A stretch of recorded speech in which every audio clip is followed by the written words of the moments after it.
recruiting for a technological domain. And I think this is very relevant, and especially for folks in BMC, because we do a lot of, we have a lot of technical stuff going on. And for Ashwini is somebody who has 19 years of experience in the tech writing domain. So that is something I really found interesting. I haven't come across anybody who has this much of experience yet. So we are really looking forward to having this session from you. And one more thing, Ashwini is also managing the technical documentation team at PTC. So let me welcome you, and you can start off with your session.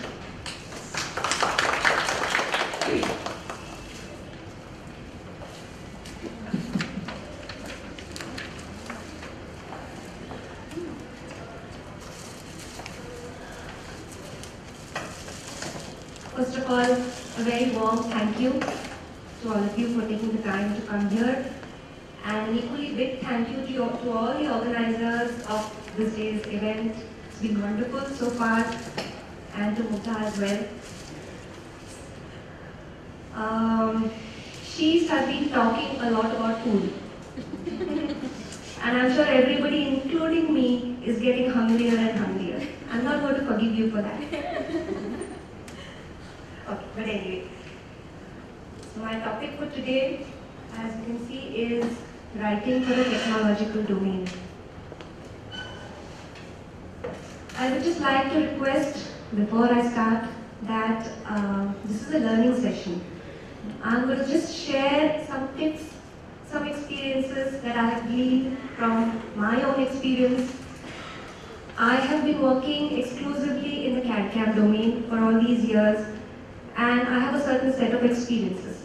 But I'm sure there are many people in the audience who've been working on different domains, who have an equal amount of experience. So let's all share, let's all learn from each other, let's all contribute. This becomes a great learning session for all of us. So as you know, I have been introduced, but by the end of the session, I would really like to know each one of you as well. So feel free to just intercept in between, raise your hand, and make a point. Before I begin, I'd just like to recount an anecdote from the life of one of the founder fathers, as we may say, from of today's technological era as we know it, Albert Einstein. Apparently, when Einstein was working as a professor, one day a student came up to him and said, "Sir, I have noticed that this year's question paper has exactly the same questions as last year's. How is it so?"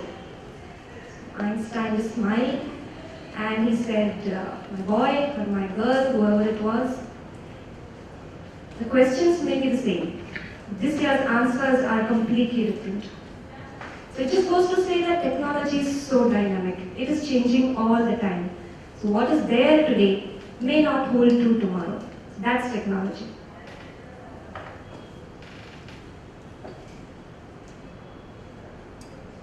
Today we will talk first about what are our ideas of a technological domain. What do we think is a technological domain? What can a newcomer who aspires to enter a technological domain or write for a technological domain, how can a newcomer prepare himself or herself for it? If you are already working for a technological domain, what are some tips that can help you write for that domain? After we have some years of experience in the domain, how can we add value? We are of course technical writers, but we can do lots of other things as well. So how can we add value to that domain? And if there are any specific questions, and if everybody is still not raring to go towards the food, we can do that. Or we can do that over lunch as well.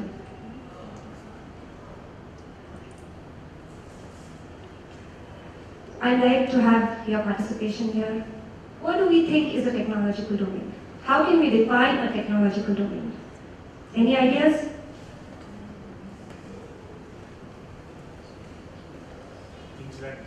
understood by normal users. Okay. Things that cannot be understood by normal users. Okay. Something like a niche area, irrespective of which industry. A niche area. Yeah. Anyone else? Something that uses an unnatural resource or a man-made resource to accomplish results. Let's say a mobile phone Okay. as opposed to wheat grain. So something that uses a specialized resource to Yes. accomplish A certain non- a tasks. non-natural resource. A non. Okay. Okay. So we've already got almost all the keywords in the definition. Just for formality's sake, for the sake of this presentation, I have defined it as a domain in which the technical documentation is almost exclusively used by niche professionals. Let's take some examples. All of us have televisions at home, all of us have washing machines at home, and all of us have user manuals for all of them, for all our gadgets. And television or washing machine is something that is used by everybody, the general public at large. So, for the purpose of today's presentation, we would not call it a technological domain. We would call something that is used by very, very specialized experts and not by the general people at large as a technological domain for the purpose of today's presentation. So I just wanted to set the context. Can we think of some examples of technological domains?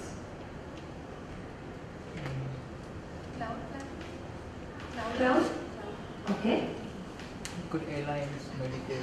Airlines, software, medicine, yeah, financial, healthcare, okay.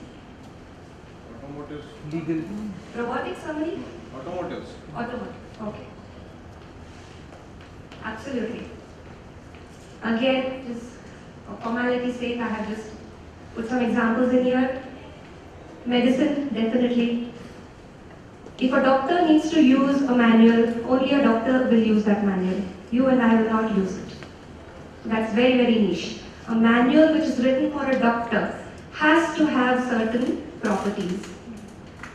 Has to speak a language which a doctor is going to understand. A shipyard.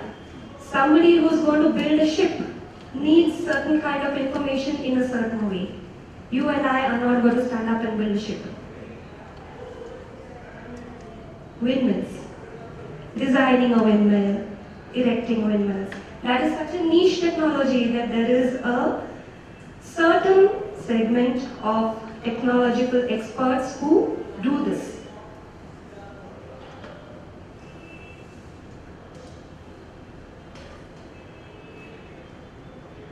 But nevertheless, all said and done, technical writers work across domains. Okay? So we are, in a way, the binding factors, the linking factors between domains. Each domain has a certain set of qualifications which are required for that domain. Because if I am writing for the medicine industry, I need to understand the terms that a doctor is going to relate to. Okay? If I am going to write for a shipyard, I need to understand their terminology as well. So technical writers need to be able to speak the language of that domain.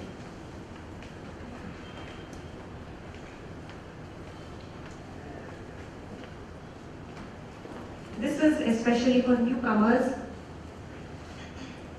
Your friend has landed this dream job. It's a big multinational with a wonderful pay packet, on-site opportunities. It's got a wonderful cafeteria, food. Okay. Get picked on and that. Sorry, I won't do that again. I'm so sorry. I'm there, don't know. I'll remember that. Okay. So your friend has landed that dream job, and you feel that, oh my, why not me? Natural. Okay. But just take a minute, sit back, think. think, what does that company do? What is the technology that that company works with? Do I have an interest in that technology? Am I made for that technology? Will I like to do it for n number of years? Because finally, at the end of the day, job satisfaction is what really carries us through our careers. So don't follow the crowd. Just know your true aptitude. We don't have to live somebody else's life. Each our life is our own.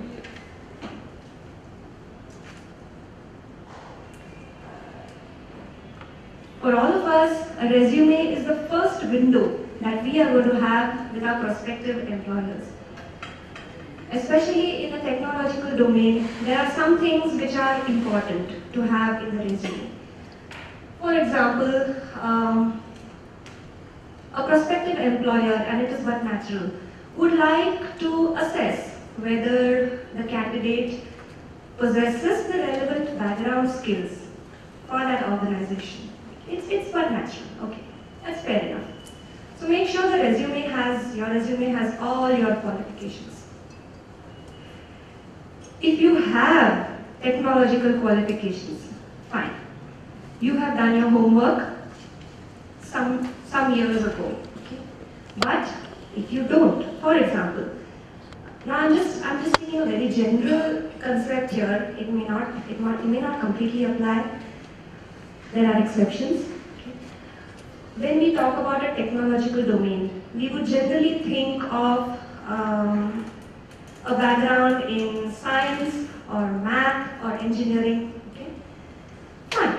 If you have it, great. If you don't, it shouldn't stop you from aspiring to enter that domain. You may have qualifications in some different area, but if that domain, if that technology interests you, that is the best qualification. Let me just take an example. Probably the ladies may relate to this more. You want to employ a cook, and obviously, you float the word around. People come. I come to your house as a candidate. You ask me, अरे अच्छा cook के लिए आए हो, खाना बनाना तो आता होगा? तो मैंने कहा कि अगर मैंने कहा कि अरे मैं तो पहले 5-6 जगह खाना बनाने का ही काम कर रही हूँ, मुझे बहुत एक्सपीरियंस है, तो आप इमीडिएटली आगे बढ़ोगे, अच्छा उसका एक्सपीरियंस तो है, ठीक है, खाना बनाना आता है, आगे की बात करते हैं। अगर मैं कहूँ मैं 15-16 साल की लड़की हूँ, मैं कहूँ कि मुझे एक्सपीरियंस तो नहीं है, मैंने कहीं खाना ऐसे जॉब के तौर पे बनाया नहीं है, लेकिन मैं एक दाल चावल रोटी आलू की सब्जी उतना मैं अच्छे से बना सकती हूँ, और मेरे हाथ की चाय तो मैं इतनी अच्छी चाय बनाती हूँ, आप पीके देखिए, अभी मैं बना के आपको दिखाती हूँ, आप छोड़ेंगे नहीं उसके बाद में। और मैं एक और बात कहूँ, मुझे मैंने हिंदी और इंग्लिश पढ़ना सीख लिया है, तो आपके पास अगर कोई रेसिपी बुक्स हो तो मैं उसको फॉलो करके एग्जैक्टली आपको जैसे चाहिए बना सकती हूँ, उतना तो मैं डेफिनेटली कर सकती हूँ। आप सोचेंगे अच्छा ठीक है, बैकग्राउंड क्वालिफिकेशन जॉब किया नहीं है उसमें, ओके, बट होमवर्क किया है, क्योंकि थोड़ा सा एक बेसिक खाना बनाना आता है, होमवर्क किया है, सैंपल देने को तैयार है, मैं चाय बना के दिखाऊंगी और मैं सैंपल दूंगी, मेरी कला की मैं सैंपल दूंगी, और मैंने एक रोड मैप भी दिया है that in the future I can use your recipe books, I can follow the recipe and I can make that exactly for you. Then you are going to think, okay, this is something. Similarly, if you don't have the relevant formal background, it may be a good idea to put it in your cover letter. I may not have a background in so and so, but I have an aptitude in this technology. I have done some writing on my own. I have researched, I have read up about it. I have done some writing on my own. If you want to see some samples, I can provide them.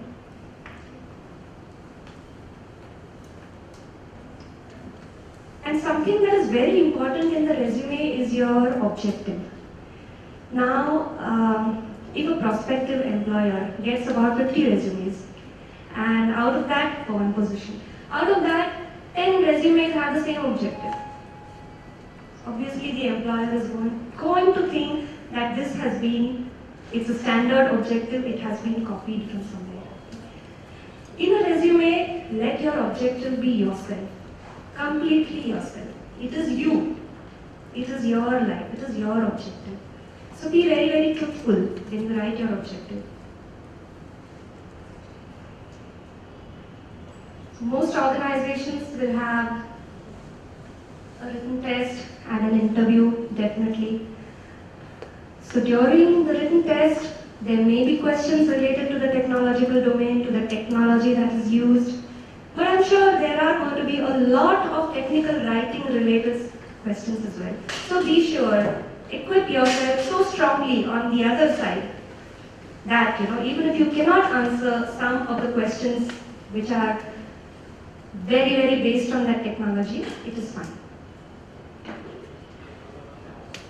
And in the interview, even for a technological domain, it is perfectly fine to say no.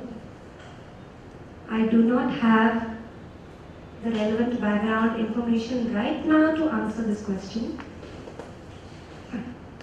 But I have given you all this. I have given you my intent. I have given you, I'm ready to give you my samples. I have done some homework. As of now, I cannot answer this question, but I'm sure I can equip myself.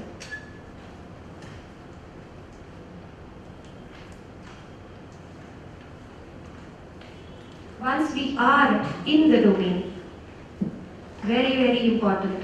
Now this actually goes for product-based companies, but probably it may go for services companies as well, because at the end of the day, we always write for something. The most important thing for a technical writer, and especially in the technological domain, is to know the product thoroughly. Do your homework.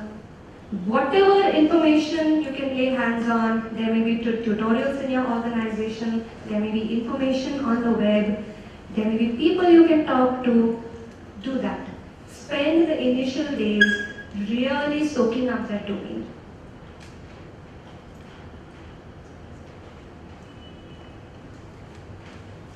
Cross-functional meetings, I think everybody knows about them.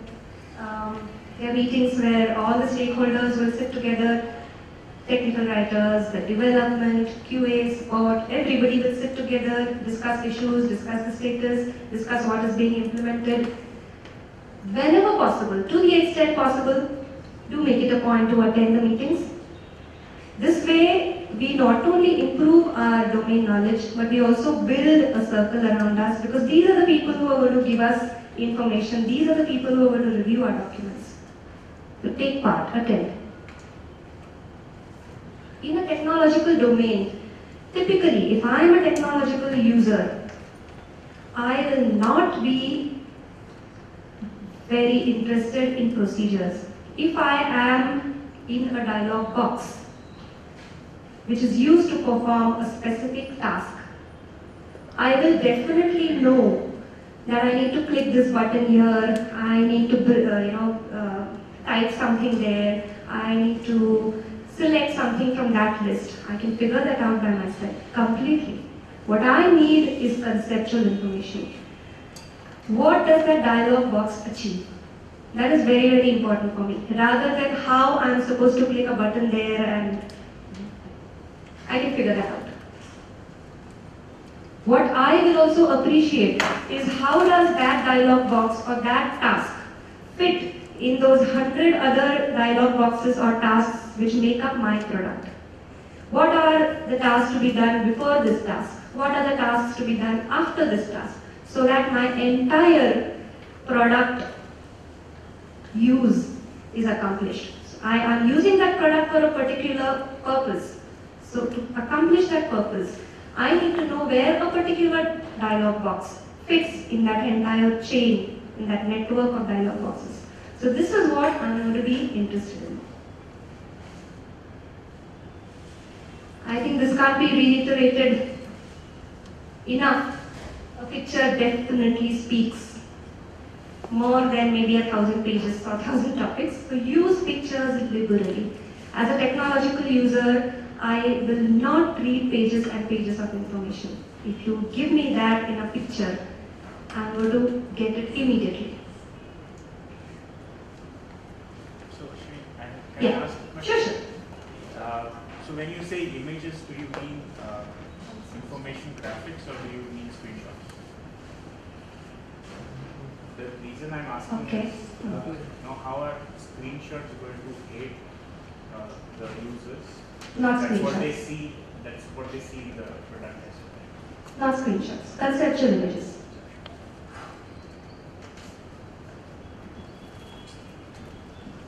If you really need to give a screenshot, in the sense, you need a particular screen to be there to make sure that you have followed the earlier steps right. Only then give a screenshot. I mean, only then would a technical user be interested in that. Otherwise, just for the sake of having that UI screenshot there, it really doesn't serve a purpose. Because there's a cost attached to it. Because in many companies, at least in Symantec, for example, we are kind of again choosing images.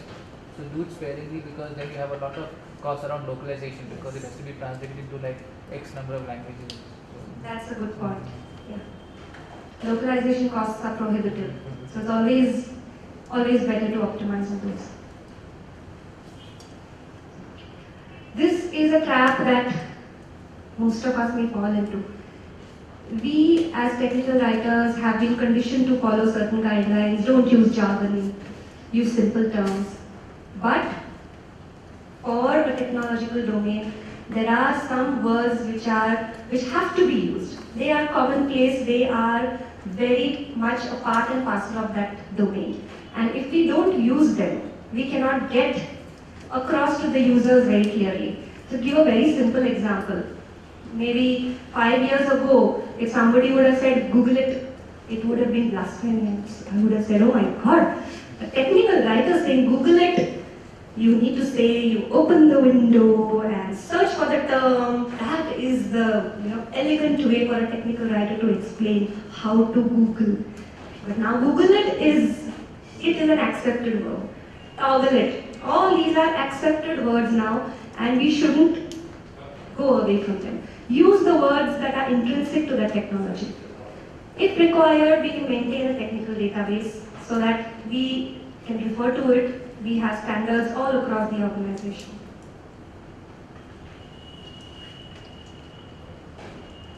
Very often, is everybody familiar with map IDs? Okay? Okay. Very often we have this tendency to map these IDs to procedural topics. Because we think, okay, this is a dialog box, my ID is connected to a dialog box, so it should go to the relevant procedure topic, because that dialog box is meant to list down that sequence of tasks. But as a technological user, again, procedural information is not very important for me. Even if I am in a dialog box, I will more often than not, need conceptual information. So wherever possible, try to direct map IDs to conceptual topics. Again, for the same reason, keep the procedure topics short and focused.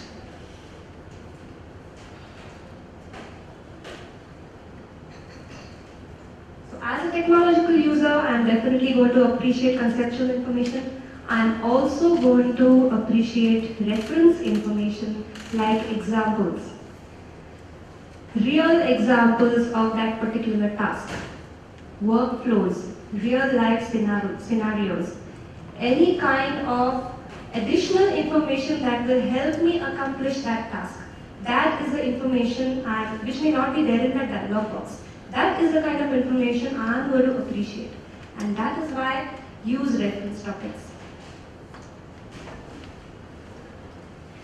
I think in today's keynote session, there was a mention about this.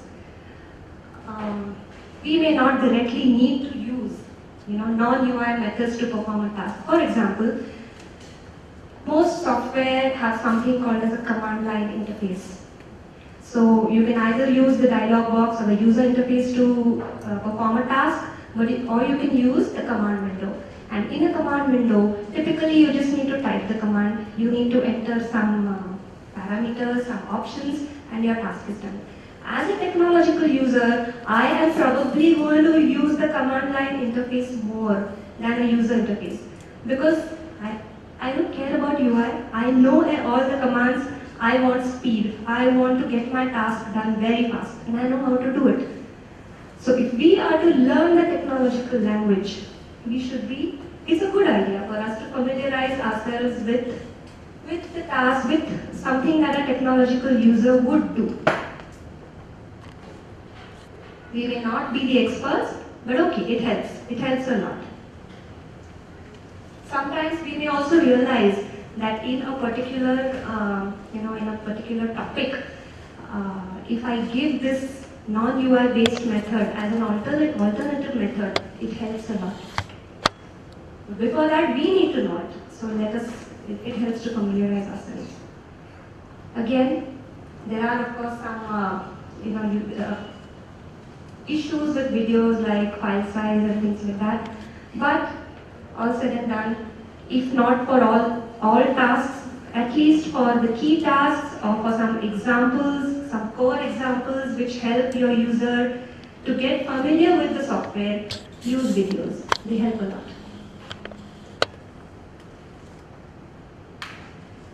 Normally as a technical writer, I would think, okay, I need to write something. So give me the information about it, I'll do it. Give me the specifications, give me a demo, give me this, give me that, okay. Then I'll do my work.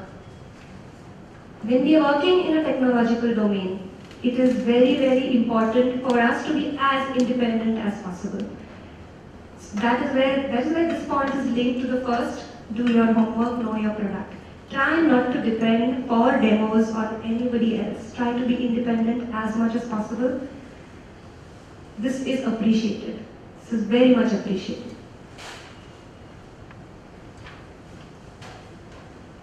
It may happen that we try to do something, perform a task, and we get stuck somewhere.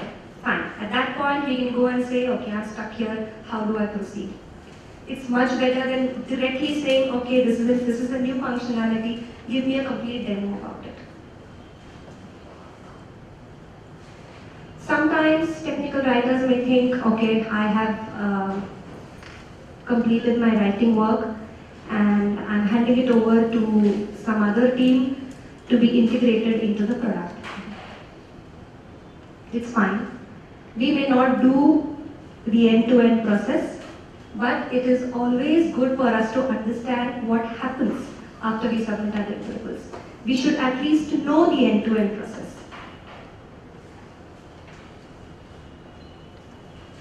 After a few years of working in a technological domain, we as technical writers, of course, we are going to be experts in writing. We are going to probably learn most of the language that is used in that domain. What we now need to do is think outside our box, think of how we can add further value to the organization.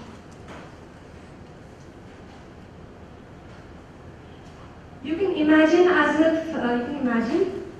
that you have bought that product. You are a virtual customer. Evaluate that product the way you would if you have actually bought it. If you think the UI has not been, probably it overlaps with what she was saying. If you think the UI can be improved, if you think certain buttons have names that are too long, if you think that there are these tooltips, if you hover over some certain elements, UI elements, you get a small window which says something which describes that element. If you think that can be written title, that can be edited. Because as technical writers, we are so clued into all these things. Unconsciously, when we look at something, we start editing it. Please speak up. Add value. The suggestions may not be accepted always, but sometimes they are. And it may start slowly. maybe 10 out of 10 suggestions, one may be accepted. But the next time somebody needs that information, or somebody has, somebody in the UI team has a doubt, they will come and ask you and take your opinion.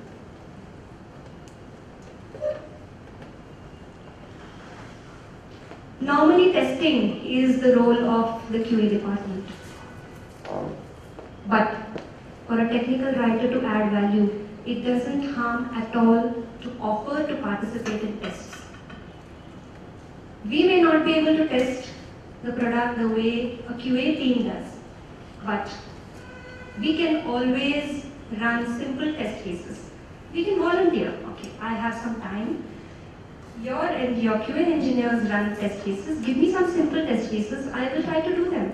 Because many times there are test cases have very simple steps. You just need to look at those steps and follow them.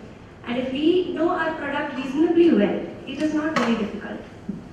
So, but this adds a lot of value. It not only helps us increase our domain knowledge, but it also helps you develop a bond with your cross-functional team. I think in the morning session, there was something about respect.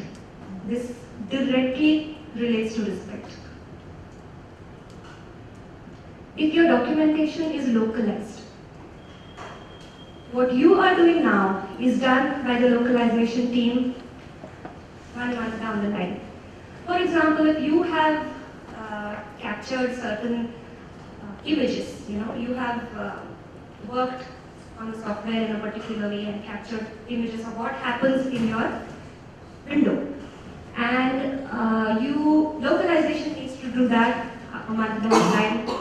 It is always a good idea to maintain records, steps, and hand them over to the localization team to help them achieve their task much faster. So you are going beyond your role and adding to the efficiency and value of the organization as a whole. If you're using videos, you can help localization capture their videos.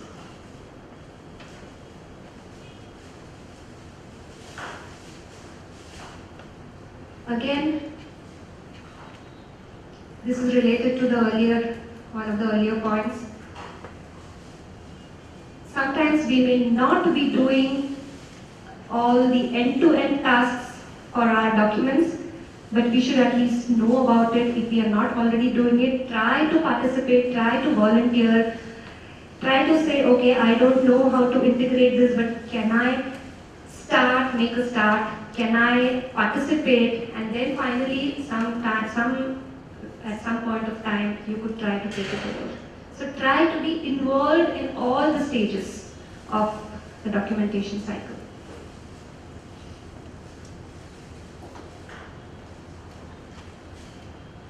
Finally, I don't need to say too much about this, it's there on the screen. We started with Einstein, we end with Einstein. Thank you very much. Golden words to help us.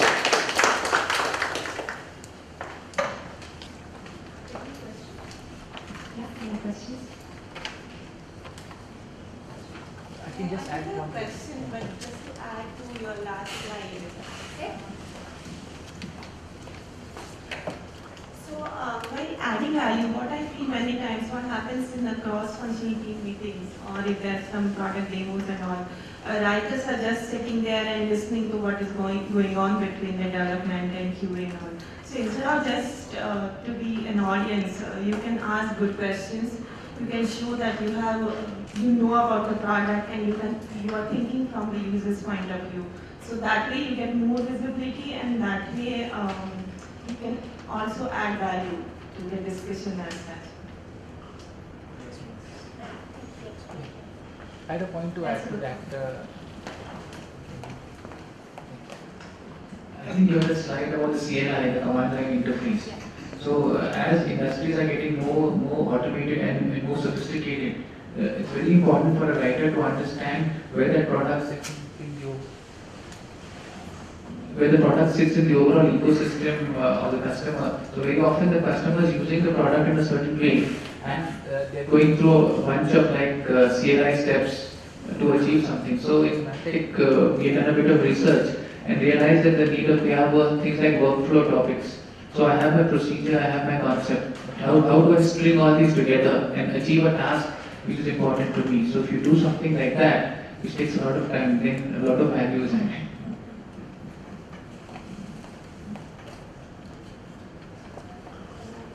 Actually, sometimes we think. Okay. Sometimes we think, technology is very complex. It's sometimes intimidating. But again, there is a very interesting anecdote. Again, I seem to be a very, very ardent follower of Einstein. Example from his life. Apparently, Einstein visited a very traditional farming settlement once in Israel. It's called the kibbutz. And there was a young girl there who was the leader of that settlement. And Einstein asked her, she was taking him around. So he asked her, okay, over here, what is the relationship of men to women? She started getting a little embarrassed. She felt, oh my God, what is this leading to? It's probably people in the West maybe have this concept that in the East, women are common property and things like that. So she squirmed and she hemmed and she hawed, and finally she said, okay, sir, over here, every man has one woman. So Einstein smiled and he said, don't be alarmed. When I meant relationship, as a scientist, as a physicist, what I mean is something very simple. I was only trying to ask how many men and how many women. We sometimes think technology is very abstract, very complex, but if we understand that language is really very, very simple.